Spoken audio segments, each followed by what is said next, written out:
Ekitike to Newcastle.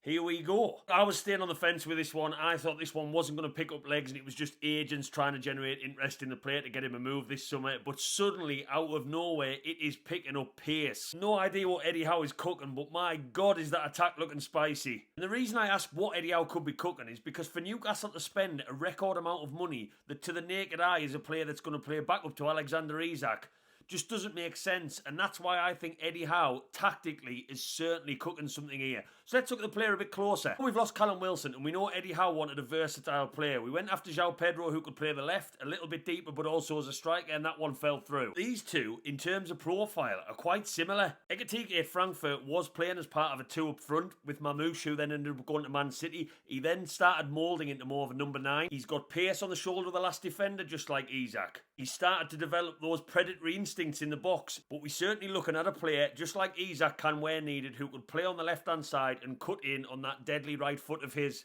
He's not the finished article, and that's why I would argue this is a lot of money, but was Alexander Isak when we signed him? He was a prospect, and he grew into the player he is today. His shot conversion's still not great, and as far as XG goes, he's still technically underperforming for Frankfurt, but with 15 goals and 8 assists last season, at the age he is, pretty similar to when we signed Alexander Isak, the room for growth there is incredible. To compete in this, and the Premier League, and the FA Cup, and the Carabao Cup, you need, and I'm going to keep saying it, a squad, not just a first 11.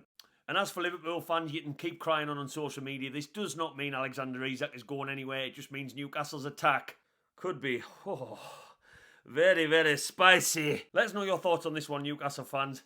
My God, this transfer window's hotting up. As always, keep the faith. Away the lads!